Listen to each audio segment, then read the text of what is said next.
Seja muito bem-vindo à segunda aula da Semana da Arquitetura Comercial, além do layout. Não sei se você já me conhece, mesmo que você esteja chegando pela primeira vez, seja muito bem-vindo. Sou Elaine Dias, eu sou arquiteta há 24 anos, eu sou fundadora da empresa Dias e Dias Arquitetura Sustentável. A empresa é especializada em projetos comerciais há 14 anos. Projetos e consultorias para empresas, realmente. E por isso me tornei especialista na arquitetura comercial. Eu gostaria de deixar alguns avisos antes de começarmos o conteúdo da aula de hoje. Se você está chegando pela primeira vez agora e não assistiu a aula 1, que aconteceu na segunda-feira, dia 6, que você tem disponível aí no mesmo local que você, na mesma página que você acessou esta aula, assista a aula 1, porque ela tem parâmetros que vão lhe deixar muito mais realinhados mentalmente para que você aproveite melhor a aula de hoje, a aula 2. Então, eu te recomendo que você dê uma pausa, vá para a aula 1 e depois você assiste a gravação da aula 2. Vai ser mais proveitoso para você. É uma recomendação didática, nada mais além disso. E, antes de começar, eu gostaria de saber de que cidade você está falando, que lugar desse Brasilzão você está. Eu continuo em Aracaju, Sergipe, não vou sair daqui antes de terminar essas aulas.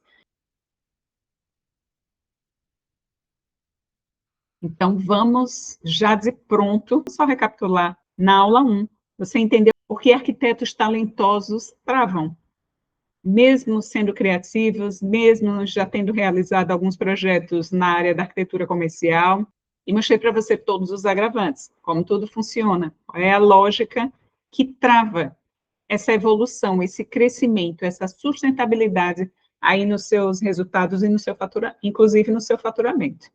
Inclusive que a trava não era falta de capacidade, e nem muito menos falta de esforço. O objetivo é que você entenda mais a fundo o mercado da arquitetura comercial, como ele funciona, quais são as possibilidades. E é sobre isso. Está preparado? Papel e caneta? Tomou um cafezinho antes? Claro que eu não ia dar mole, né? Claro.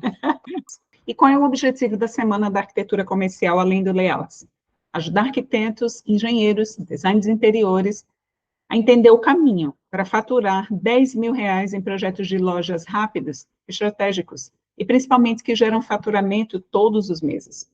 Mesmo que você já tenha feito alguns projetos de loja anteriormente, mesmo que você esteja numa cidade de interior, numa cidade menor como a minha, inclusive, mesmo que você trabalhe na CLT e não consiga encarar outra jornada em paralelo, mesmo que você esteja em uma cidade pequena, imagine que o seu mercado tem poucas oportunidades.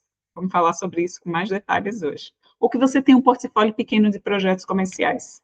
Na aula anterior, você começou a perceber um ponto muito importante. E realmente não era falta de capacidade.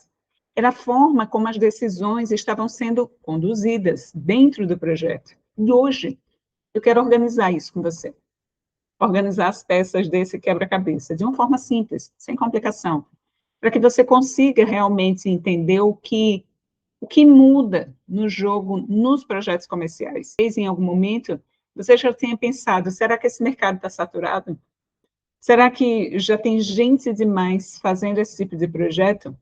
Ou se só funciona em cidades grandes? Porque você está numa cidade menor, e aí pode ser diferente. E eu entendo o seu ou os seus pensamentos, né? Porque quando você olha ao redor, parece que está todo mundo fazendo a mesma coisa. E, de certa forma, você não está tão equivocada. Mas quando você olha com mais profundidade, o cenário muda.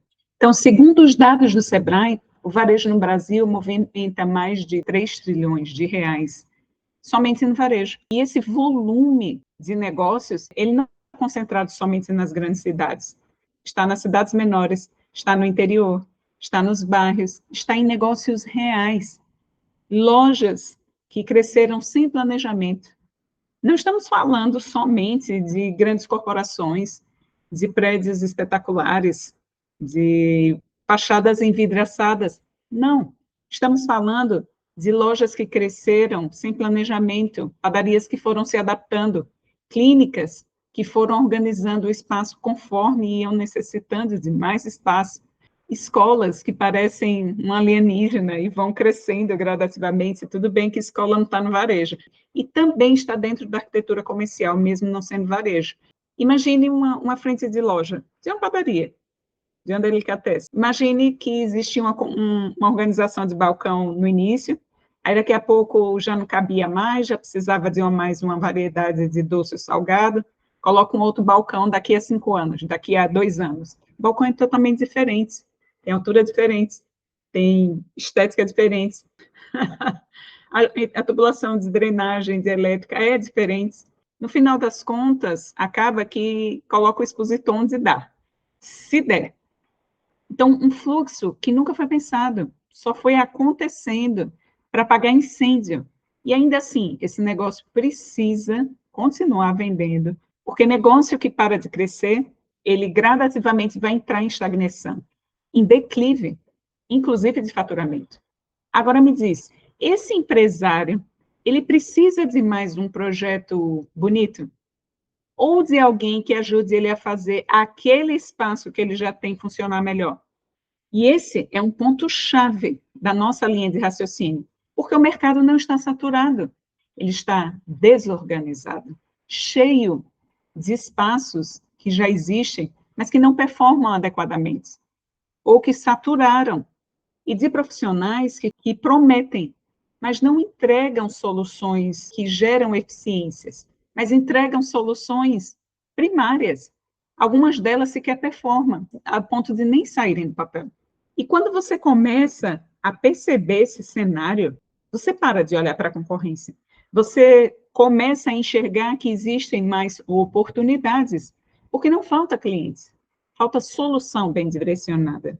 Se você ligar o seu radarzinho no seu dia a dia, a partir de amanhã, todos os lugares que você chegar, você der passar um scanner, um laser, você vai ficar perplexo da quantidade de coisas que você vai começar a perceber nos espaços que já existem.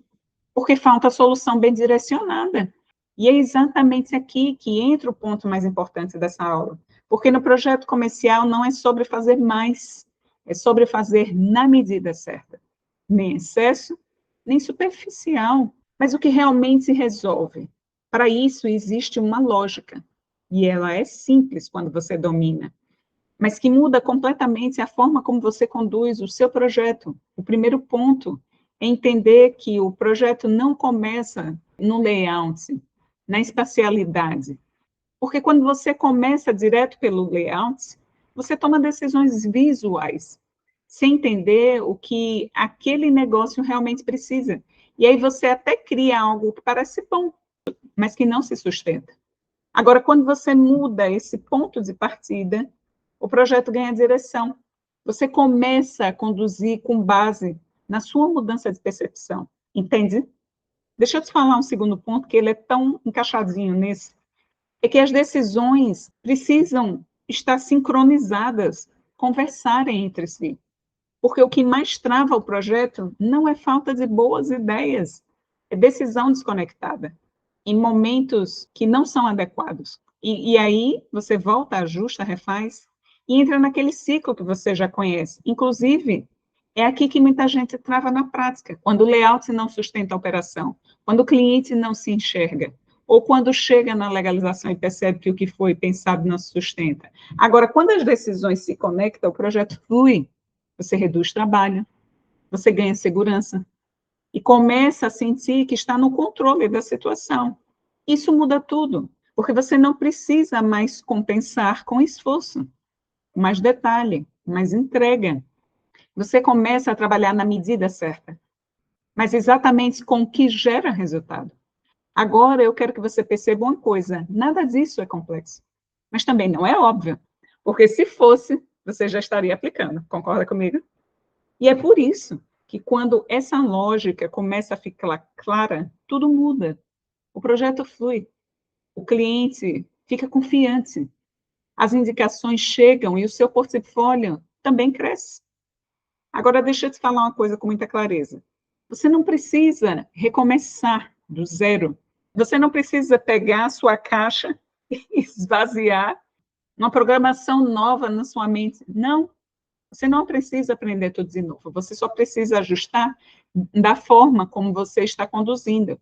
E foi exatamente por isso que eu precisei organizar isso para mim, de forma prática, de forma aplicável. dentro da rotina real dos meus projetos, com clientes, com prazo, com pressão, e que me permitisse repetir isso de novo e de novo. Deixa eu te mostrar alguns projetos que foram realizados em cidades do interior. Será que existe alguma cidade do interior que tem uma praça, que tem uma igreja matriz, ou uma igreja bem bonita, ou uma escola? Esse é um exemplo. Tá? Foi um dos meus primeiros projetos, inclusive, no interior, a sapataria. O prédio é esse da esquina, com 2 pavimentos. Era uma casa tão pequena quanto a da direita. Ou seja, existia um padrão. Então, a casa foi demolida, foi até desafiador esse projeto, porque não foi só a loja. Ela construiu o prédio inteiro em cima, a casa dela.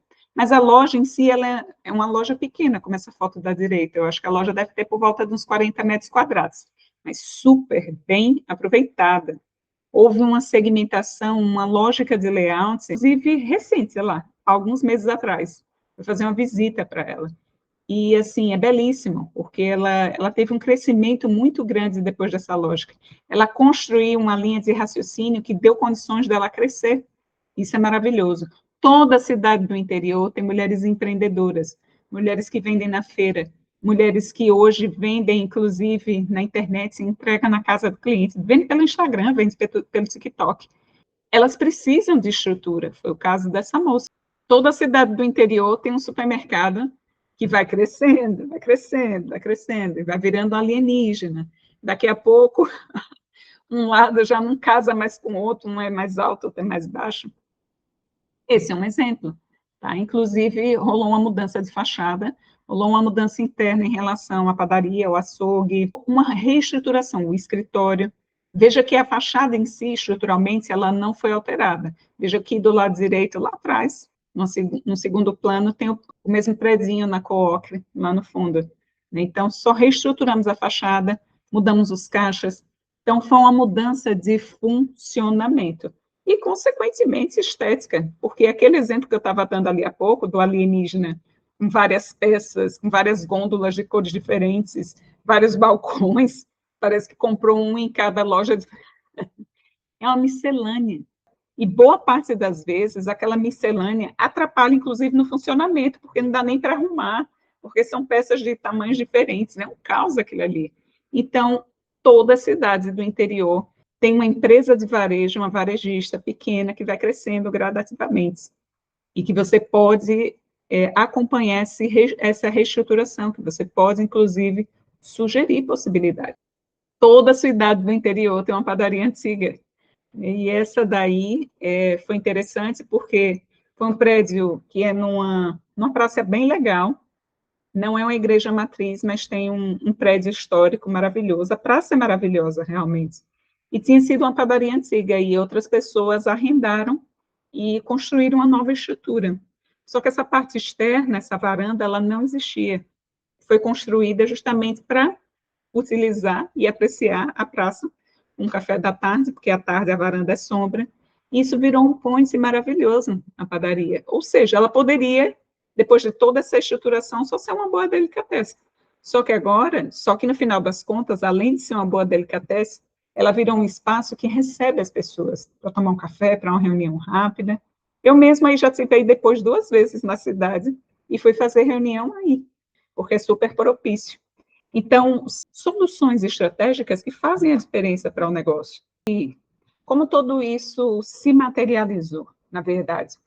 Na primeira aula eu te disse que nos primeiros um ano e meio para 2, eu vivi um crescimento muito acelerado, inclusive deixando a CLT nesse meio tempo. Tudo isso porque eu fui construindo uma forma diferente de conduzir os meus projetos comerciais, de forma mais clara, de forma mais estratégica e descomplicada, o que me gerou mais previsibilidade financeira. Hoje, eu prometi para você que eu também ia te mostrar alguns números, né, além de possibilidades. A minha realidade inicial na CLT, eu fazia projetos de 80% do pouco de projeto que eu fazia, e projetos comerciais eram 20%. De 1 a 2 projetos mensalmente, 3 se era muito pequeno. Se eram 2 projetos iniciais, eu não tinha condições de olhar para um terceiro, já era bastante para mim, Eu trabalhava só com um colega que era freela, ele me ajudava só a digitalizar e desenvolver os desenhos, só isso. Então, eu tinha uma capacidade aí de fazer, digamos que, 10 projetos por ano, 15 projetos por ano. Como eu trouxe um valor bruto aí, balizando, né? Vamos pensar, eu estou falando isso aí de 2012, 2014, vamos pensar que um projeto bruto de 5 mil reais, tá? Então, isso me gerava, em média, um faturamento anual ali de 50, 70 mil, e isso, para mim, que estava na CLT naquele momento, era uma grana do caramba, era muito dinheiro. Eu quase que, assim, tirava, pelo menos, eu quase que espelhava o meu salário, não mensalmente. Só que aí, quando eu comecei a fazer projetos de lojas pequenas, aqui na minha cidade, quando eu voltei do trabalho no interior, quando eu deixei a CLT, eu comecei a trabalhar com projetos menores, mais focados, projetos em galerias, projetos em supermercados, até alguns projetos de loja de rua, mas aquele grupinho de lojas assim, exatamente iguais. Então, isso começou a me gerar uma nova forma de trabalhar. E eu já vinha buscando como equilibrar isso aí, como acelerar, porque eu queria sair da CLT, certo? E alguns clientes começaram a me perguntar quanto você cobra para entregar tudo pronto. E aquilo me acendeu uma luzinha. Como assim? Até aquele momento, eu era o tipo de arquiteta que, sinceramente, eu sou até hoje.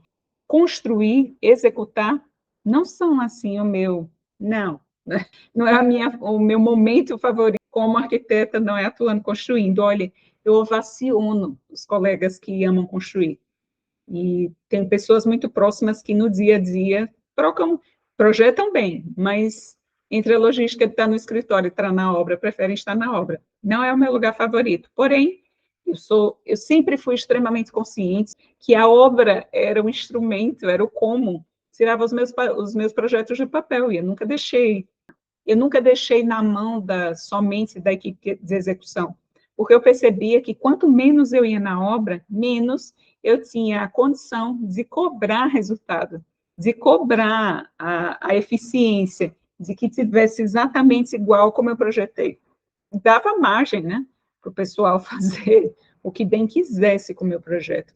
Mas isso foi assim, acho que no meu primeiro ou segundo projeto de galeria, uma loja pequena, uma loja de, sei lá, 12 metros quadrados.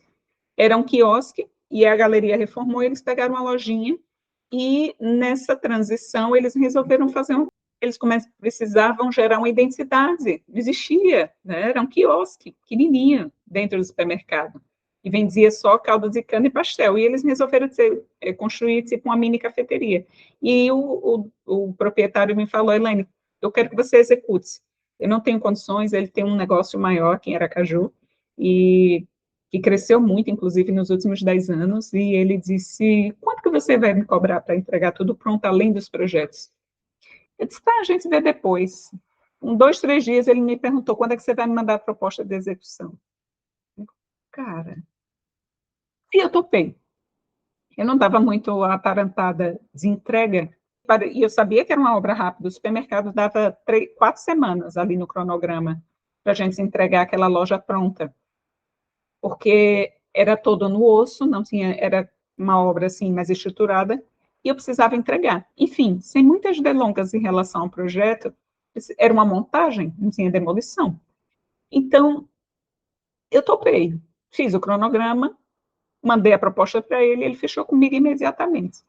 E, claro, só que aí eu tomei uma decisão, aquilo precisava ficar fácil para mim. Eu precisava sair dali o quanto antes, eu não queria ficar as 4 semanas ali. Então, eu fiz um planejamento que eu sabia que eu ia dar conta fácil com os fornecedores que eu conhecia, e botei para quebrar. No final da 3ª semana, eu já tinha limpado a obra, não tinha mais nada para fazer lá. E aí, o que foi que aconteceu? Eu achei bacana aquele formato, eu vi que dava para fazer. E aí, rolou uma situação muito interessante.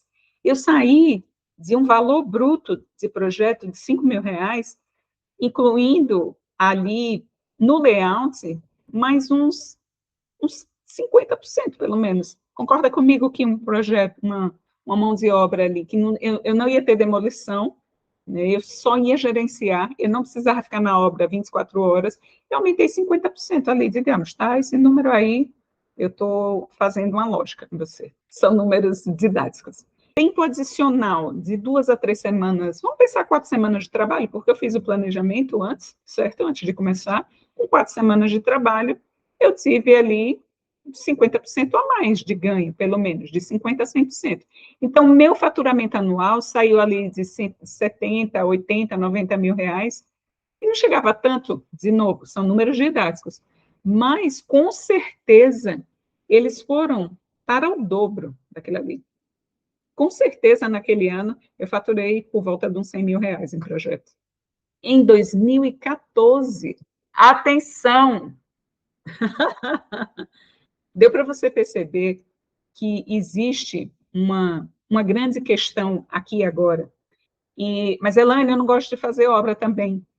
Mas você acha que é a única possibilidade que existe dentro da sua atuação ali dentro? Existe, inclusive, colegas que vivem só disso. Eu tenho um colega aqui em Aracaju, ela é minha contemporânea na faculdade, ela não formou comigo, mas por ali, estávamos sempre por ali na faculdade. Ela faz só isso hoje aqui na minha cidade. É uma das poucas pessoas que eu conheço que é especializada em montagem de lojas pequenas. Não estou, vou levantar de novo a mesma questão, não estou te propondo que você precisa construir, não estou te propondo isso, mas, entenda, se você faz os seus projetos na medida, você simplesmente pode entregar isso para a obra muito rapidamente e cobrar um gerenciamento. Eu acabei de dizer, eu não ficava na obra 24 horas, eu não pagava ninguém, eu não contratei ninguém, eu gerenciei a obra. E percebe agora? Percebe a diferença? Eu não fiz contrato de mão de obra, não fiz isso. O cliente, eu trouxe alguns parceiros que eu sabia que poderiam e acabou. Então, existem outras possibilidades de você, inclusive, com o mesmo cliente, multiplicar faturamento. Existe, se você quiser. Tudo depende muito da sua fome de crescimento, digamos assim. Deixa eu só recapitular com você o que foi levantado na aula de hoje. Existe um tamanho de mercado que não vai saturar nunca, porque ele não é um mercado de obras corporativas, nem de grandes marcas, nem de grandes varejistas, tá? Claro que você pode fazer isso, não é um teto de vidro para você, claro que não é. Mas estamos falando de um início, de você começar a construir, você gerar robustez aí no seu portfólio. Não quer dizer que hoje eu atendo somente lojinhas, não é isso. Estou te mostrando sobre o início, sobre o que é viável para você a partir do momento, se você desenvolver uma nova mentalidade, um realinhamento, que você possa repetir de novo, a partir de situações que estejam no seu controle. Essa é a proposta, certo? E principalmente, que você pode entrar num movimento de faturamento, não só de projetos comerciais, você viu ali, era 80-20, e naquele momento eu estava 80% residencial, 20% comercial. Eu não estava 50-50, eu não estava na maioria projetos comerciais, não, eu estava dando os primeiros passinhos mesmo, tá? Mas eu não era leiga, eu não era iniciante. Então, o que acontece? A grande questão é que você precisa começar a visualizar tudo de uma outra perspectiva, tirar do campo das ideias.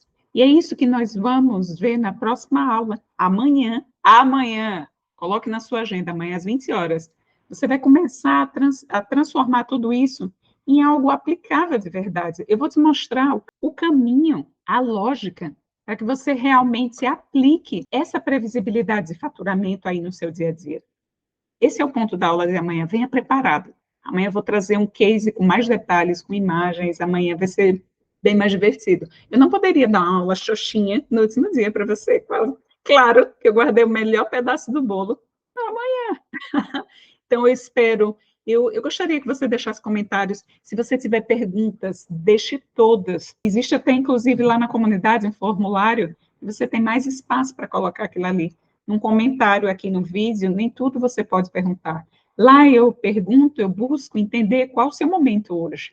Se você ainda não respondeu e quiser que eu dê uma atenção maior à sua situação, à sua condição hoje, eu quero entender, eu faço questão.